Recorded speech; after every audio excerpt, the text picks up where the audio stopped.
Salve praticantes! Bem-vindo ao super episódio 2 da RevuCast, podcast para você, sempre com aquele carinho especial aqui da Revu. E hoje, a especialista, fisioterapeuta Pedro Brito, vai bater um papo aqui com a gente. Pedro, super obrigado aqui por aceitar o nosso convite, uma honra ter você aqui conosco. Obrigado, João. Obrigado, pessoal da Revu, pelo convite. Estou muito feliz aí com o convite para a gente poder trocar uma ideia super legal aí. Conta, é uma curiosidade que eu sempre tenho quando eu vejo um fisioterapeuta, né? Como que você decidiu, primeiro, fazer a fisioterapia? Quando você era criança, adolescente, aonde que surgiu a fisioterapia na tua vida? Cara, na verdade não tem nenhuma, história emocionante de infância ou adolescência sobre isso. Quando eu estava me formando no ensino médio, né, para entrar na faculdade, eu não tinha muita ideia do que eu queria fazer. Eu gostava muito das áreas exatas, gostava de física, matemática e queria seguir por essa linha. Mas assim, tinha passado numa faculdade de Direito e tinha passado para Federal em Engenharia, mas para o segundo semestre. Então eu decidi, né? Meu pai falou, em casa sem fazer nada tu não vai ficar, vai fazer o Direito primeiro. Fiz um semestre de Direito, de fato, não me adequei ali àquelas matérias. Fui para Engenharia. Na Engenharia, que eu entrei na Federal, na UFSC, a gente entrava primeiro nas matérias bases de Engenharia e depois selecionava outras engenharias para especialização. E a que eu escolhi foi a aeroespacial, porque eu pensei, bom, ali tem bastante física, bastante matemática, deve ser difícil. Dito e feito, era difícil pra caramba. E aí, a parte, eu fiquei 3 anos e meio na engenharia. Então, assim, faltava quase 1 ano e meio para me formar, mas de algumas matérias, uns 2 anos. Quando chegou na parte realmente de projetos, ali eu falei, cara, não é muito isso que eu quero. E eu gostava muito de academia, lia muito sobre exercício físico. Meus pais sempre incentivaram muito a prática de atividade física. Falei, cara, acho que eu quero educação física. E a minha mãe veio e falou, olha, faz fisioterapia, acho que tu vai gostar. Falei, não, é educação física. Me inscrevi lá na educação física, passei 1 mês lá, falei, olha, acho que não é isso. E aí eu conheci um professor de fisioterapia que me mostrou como é que era a graduação, a clínica, a escola. E ali eu falei, cara, é isso que eu quero fazer da vida. E dali pra frente me apaixonei e segui a faculdade dali. Que legal! E como que aí você migrou, né? Em que momento que você percebeu o desejo em atuar na área de lesões e na área de atletas, né? Na área da fisioterapia do esporte? Onde que se deu isso? Eu acho que nesse momento que eu percebi que não era educação física, sabe? Como eu falei, eu sempre gostei da sala de musculação, de todas as atividades que eu já pratiquei. A sala de musculação foi aquela que mais me encantou, que era onde eu gostava. Esportes coletivos eu gostei, mas sempre gostava mais dos esportes individuais. E a academia, querendo ou não, é individual. E eu gostava muito daquilo, da parte do fortalecimento, força. E ali eu vi que, quando eu comecei a ler um pouco mais sobre fisioterapia, eu vi que, na verdade, a fisioterapia não era massagem, terapia manual, só tinha parte de treinamento físico intenso mesmo. E foi ali que eu pensei, bom, é para essa linha que eu vou seguir, é isso que eu quero fazer, e assim se deu o início da profissão. E nessa tua caminhada, nessa tua jornada, ao lado de atletas e pessoas praticantes de exercício físico, né? Trabalhando com as lesões, quais são os erros mais comuns que você vê nesse processo da recuperação das lesões? Querer acelerar processos, Uhum, esse é uhum, dos erros. Não confiar naquele que está te atendendo no momento. uhum, E, assim, não confiar no próprio corpo, tá? Assim, a pessoa fragiliza muito o próprio corpo. Quando a gente fala de lesões, existem inúmeros fatores que podem levar a uma lesão. Antes era muito mecanicista. Um movimento errado gera uma lesão. Mas não é mais assim. Desde um artigo de uma pesquisadora brasileira, Natália Bittencourt, a gente sabe dos sistemas complexos. Que uma lesão tem vários âmbitos, ela é biopsicossocial, uma dor e uma lesão. Tem a parte psicológica, tem a parte nutricional, tem a parte do cotidiano, do biológico, que são os fatores intrínsecos, movimentos mesmo. Então, assim, a gente tem uma gama muito grande de lesões e a gente nunca pode atribuir a uma única coisa uma lesão. Eu fiz um movimento errado na academia e me machuquei. Não é bem por aí. A gente tem que investigar todas essas variáveis e vertentes, trabalhar com outros profissionais para daí sim conseguir pensar em tratar uma lesão. Eu vejo que você sempre coordena e insere os aspectos psicológicos e comportamentais também, que eu acho isso fantástico, até na compreensão da dor, né? E a dor, eu tenho acompanhado na própria psicologia do esporte, na última década principalmente, estudos muito aprofundados sobre a dor. Como é o dia a dia, o cotidiano, ali na sala de recuperação? Como é que o fisioterapeuta acolhe a dor do paciente? Então, hoje se fala muito em educação em dor. O primeiro ponto para o tratamento de qualquer tipo de lesão ou de condições dolorosas, porque dor é diferente de lesão, nem sempre uma condição dolorosa vai acarretar numa lesão física, numa parte do corpo que não está funcionando de acordo. Então, assim, a educação em dor é muito importante. Mostrar para o paciente todos esses aspectos que podem estar lhe influenciando na dor, ensinar para ele como a dor acontece, fazer um breve resumo sobre aquilo que é dor e como a dor acontece no nosso corpo. E claro, dentro da sala ali, quando a gente está tratando, a gente tem que tentar entender alguns outros aspectos. Um pouco de nutrição, claro, não é minha função indicar aquilo que o paciente deve ou não fazer em relação à alimentação, mas instruí-lo a procurar uma nutricionista para investigar. Na parte da psicologia, indicar um psicólogo, que muitas das lesões, se não a maioria dos atletas deveria passar quando a gente fala sobre lesão mesmo, grande parte dos atletas deveria pelo menos fazer uma consulta com um psicólogo para tentar entender aquilo que pode estar levando aquilo. Os aspectos psicológicos e emocionais, eles contribuem para atenuar ou para agravar o quadro de lesão e dor? Com toda certeza. De que forma? Como é que é isso? Assim, a dor ela é um processo consciente e ela está ali no córtex cerebral. Para passar por esse córtex cerebral, ela passa através do sistema límbico. E esse sistema límbico, que é responsável pelas emoções, tem esse processo de modulação de dor. Então, tanto de reduzir esses processos, como de atenuar esses processos também. Então, assim, catastrofização. Meu Deus, eu não vou poder mais participar de competição. Meu Deus, eu senti essa dor no passado, eu nunca mais vou curar. Meu Deus, isso aqui a prima da vizinha teve e nunca mais andou. Ah, minha mãe tem uma dor no joelho e hoje ela anda de muleta e não consegue mais ir ao shopping. O afastamento social. A pessoa tem uma dor no joelho e ela começa primeiro não podendo fazer a prática desportiva dela, que muitas vezes é o convívio social. Depois ela começa a fazer evitação de aspectos sociais, aniversários, eventos. Pô, eu não vou no aniversário, porque eu vou num aniversário e eu não consigo ficar. Se não tem lugar para sentar, eu sofro. E a pessoa começa a se afastar.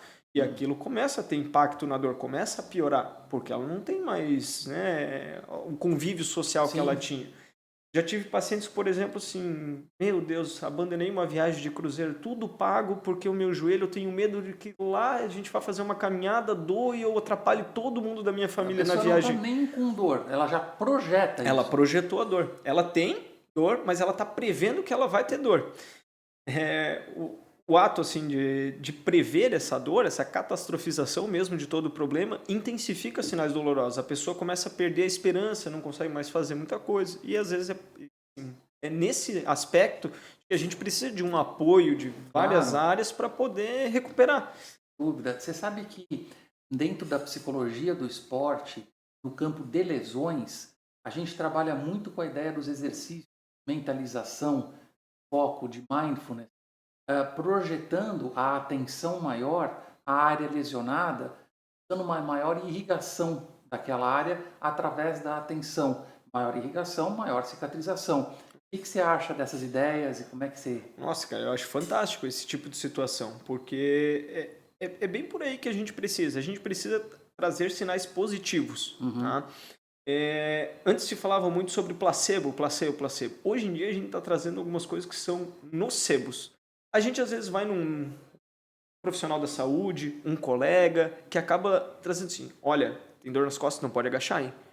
Tu não pode agachar. Daí a pessoa cai um negócio no chão, ela já não pega mais.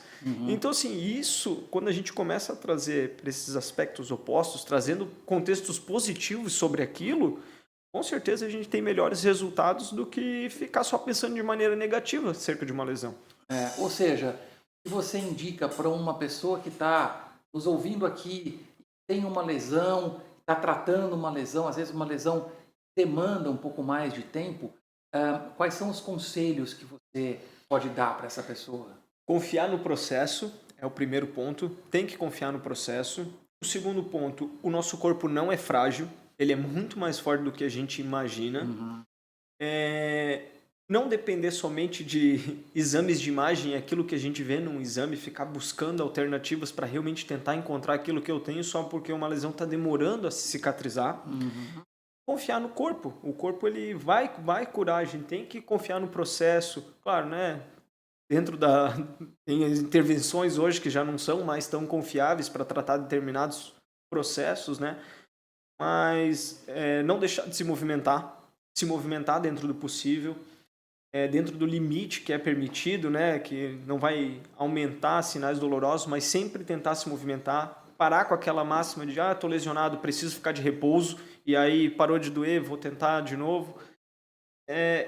São esses os conselhos, para a gente confiar no processo mesmo. Isso, acho que o processo ele é muito interessante, porque a somatória de medidas processuais é que vai levar a um bom resultado. Né? Exato. Não adianta você só focar o resultado e ficar correndo atrás dele, esquecendo a estrada que você tem que trilhar. Uhum. Né? Eu acho que isso é uma coisa importante.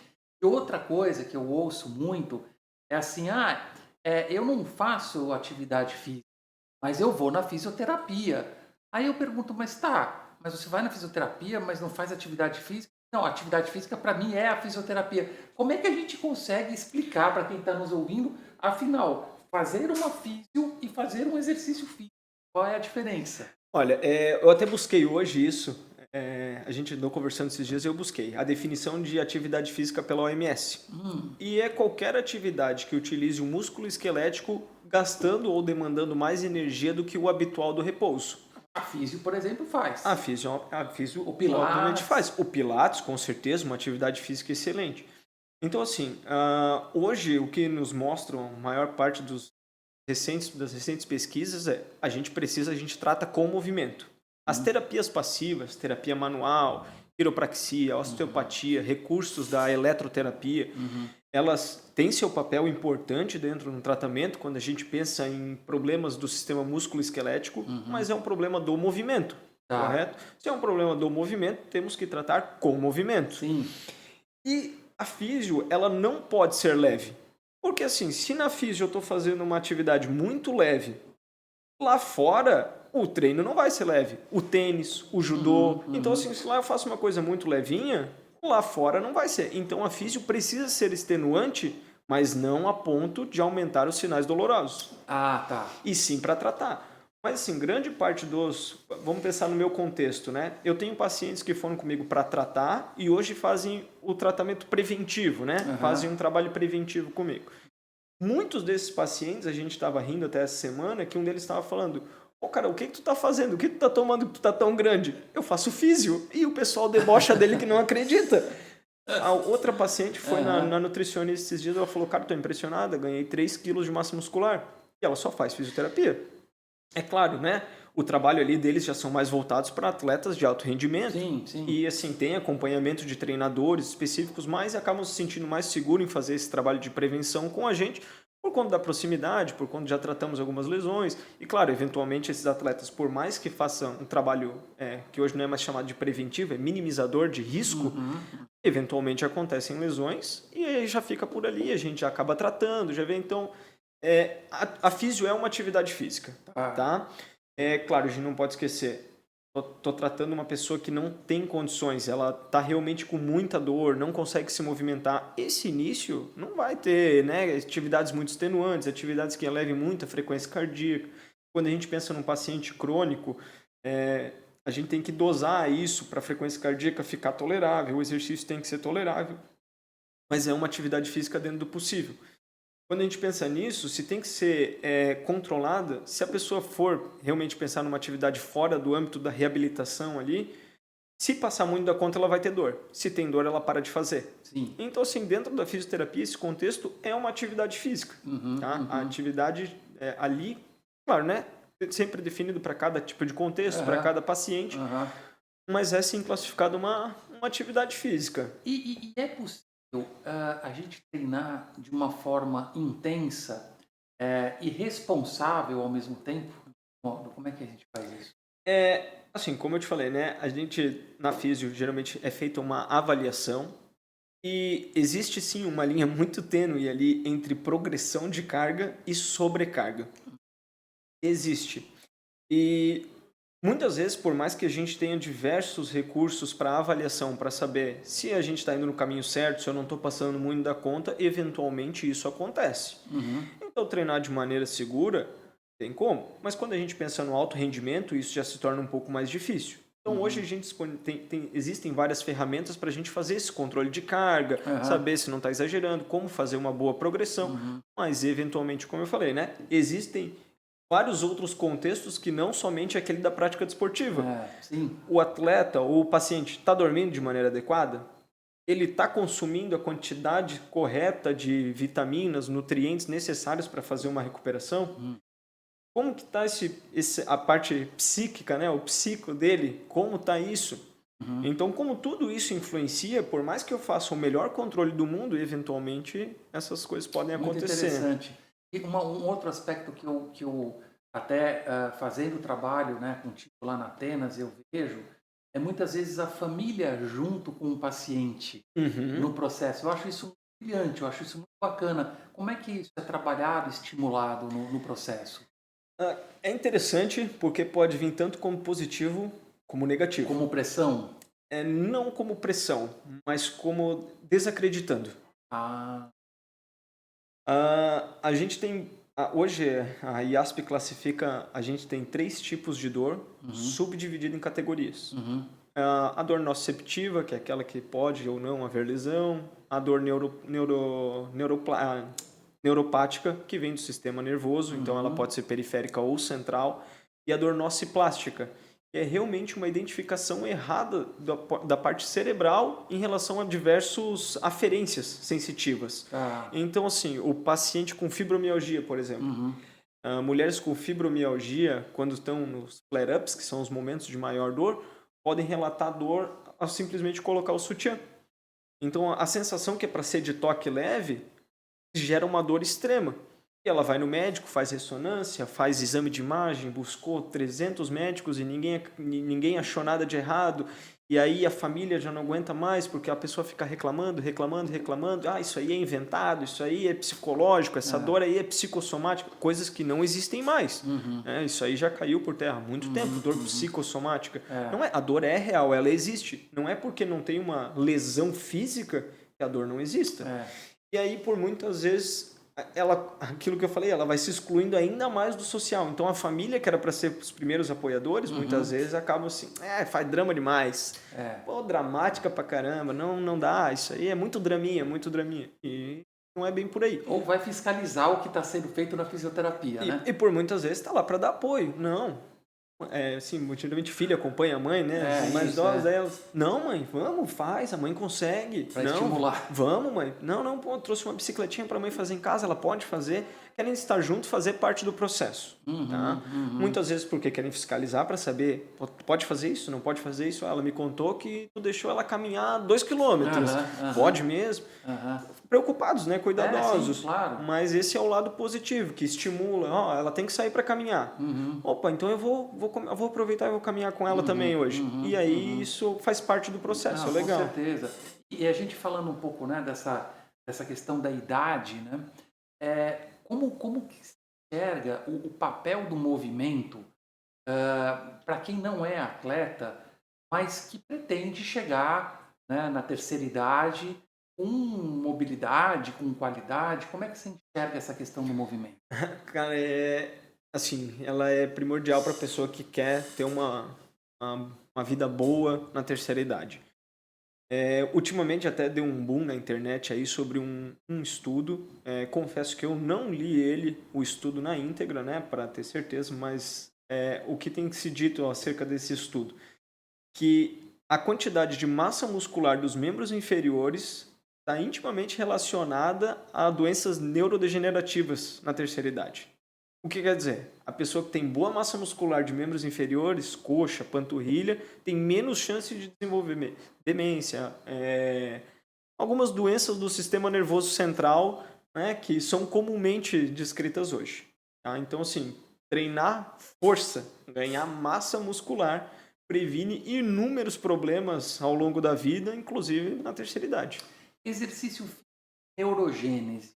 A gente tem acompanhado aí muitas pesquisas demonstrando a possibilidade de geração de neurônios através da prática do exercício.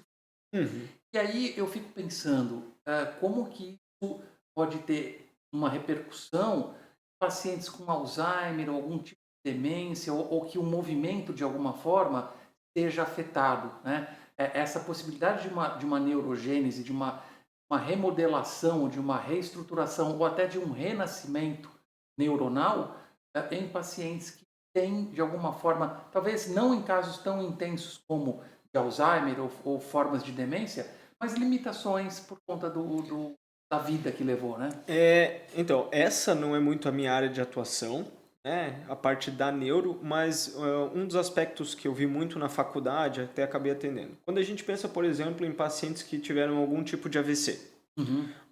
O AVC, devido ao rompimento, né, o extravasamento de sangue de uma artéria que irriga uma parte cerebral, ou ainda devido a assim, se fecha o canal devido a uma coisa que bloqueia esse fluxo sanguíneo e acaba morrendo uma parte do cérebro.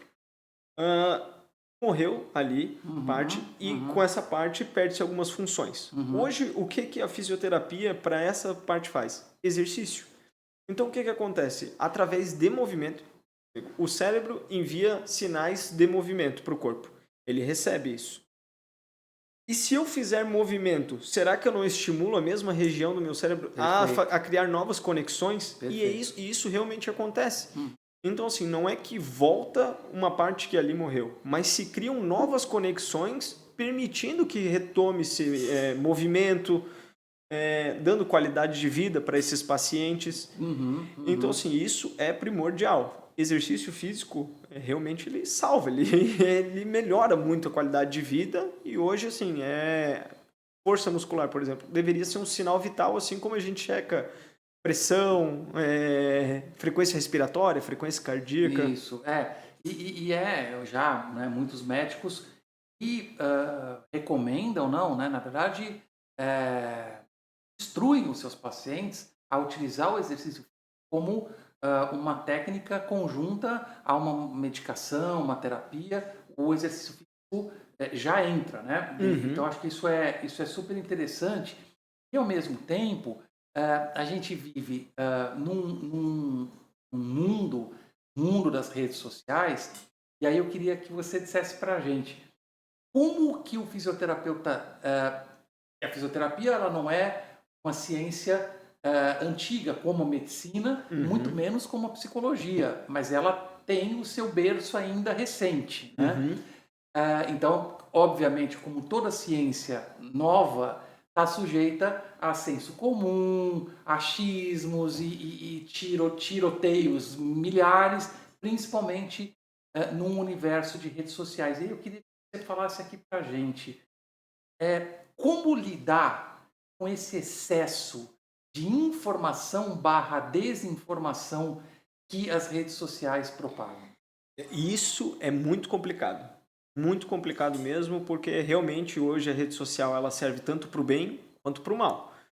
A gente tem os charlatões, né, que querem vender tudo a todo custo e criam técnicas mirabolantes e não existe técnica salvadora. Desde a faculdade eu escuto isso, o fisioterapeuta aprende técnicas para ser ferramentas dentro de um tratamento. Não existe uma única coisa que vai tratar absolutamente tudo. Até tinha uma colega minha que falava isso. Aquilo que trata tudo, na verdade, não trata nada. E, assim, a ciência hoje, os artigos, eles não estão ali para definir regras de tratamento. Na área da saúde, a gente vê os artigos como a chance de errar menos com os pacientes e tentar sempre ofertar aquilo né, de mais recente e que tem maior probabilidade de funcionar. Tá. Tem muito paciente que fala, pô, se eu fizer isso, eu vou melhorar? Não sei, mas a maior chance que a gente tem é essa. Então, assim, a gente tem, às vezes, 2, 3 caminhos. Essa aqui mostrou-se mais efetiva, mas o paciente não suporta, por exemplo, um dry needling, né, que é um agulhamento seco. O paciente morre de medo de agulha. Não é isso que vai ser ofertado. Vai ser ofertado, o exercício físico para esse tipo de condição é a melhor. Vamos tentar? Ou essa daqui se enquadra mais. Hoje, a tal da prática baseada em evidência, elas são 3 pilares. O que a ciência tem de mais recente acerca daquele assunto, a expertise do profissional em aplicar aquilo, né? Não adianta pedir para eu fazer manipulação porque eu não sei fazer manipulação. Então, não adianta ser a melhor prática porque eu não vou saber ofertar aquilo. E a preferência do paciente. E não é o paciente dizer, não, eu prefiro ficar deitado. Não, é a preferência justamente isso. Olha, eu tenho medo de agulha, eu tenho medo de manipulação. Então, assim, aí tu ir trazendo outras terapias para errar menos. E assim, os próprios estudos nunca tem um estudo assim, 100% dos pacientes estiveram melhor. 60%, 67%, 80%, enfim. Então, assim, olha, por esse lado aqui a gente tem chance de errar menos. Tá? Então, assim, é difícil. A rede social hoje ela extrapola muito dados, ela faz a leitura errada de muito artigo científico. Então, um artigo fala um negócio e a conclusão dele, ele diz, o jornalista ou o pessoal da rede social lê a conclusão e extrapola aquilo para uma população inteira. E isso é erradíssimo. Então, acho que o melhor é sempre, como eu falei, procurar um profissional sério. Exato. Que ele explique tudo o que está acontecendo e que aí sim vai se desenvolvendo. Mas sim, ficar escutando dica de fisioterapeuta na rede social, elas podem ajudar para algumas condições? Podem. Mas é irresponsabilidade a gente ficar, tem dor nas costas, faz isso. Sem dúvida. Pô, como se só um movimento, só uma coisa causasse dor nas costas. Como em qualquer ciência da saúde, né? Imagino que todas as ciências passem por isso, né? Sem dúvida. E para a gente ir terminando, Pedro, diz ali para a pessoa que está nos vendo, né? Se você pudesse deixar um recado para a pessoa que está recuperando de uma lesão, está desanimado, que está para baixo, que a gente sabe que essa parte emocional faz parte da recuperação da lesão. O que você falaria para essa pessoa? Primeiro de tudo, paciência. Vai ficar tudo bem. O corpo encontra diversas maneiras para a gente continuar os movimentos e as atividades. E confie no processo. Tende a melhorar.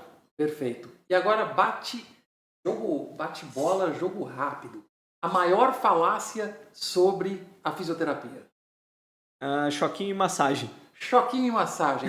A maior maravilha da fisioterapia. Exercício físico. Eu amo a fisioterapia porque... ajudar as pessoas. Eu quero que a fisioterapia no futuro... essa me pegou. Querido, deixa teus contatos. Muito obrigado. Deixa teus contatos aqui pro pessoal antes da gente terminar. Quem quiser falar com o Pedro... meu Instagram é Pedro_Gebrito. Trabalho ali no Instituto Atenas, sou fisioterapeuta, podem me procurar tanto pelo Instituto quanto pelas redes sociais.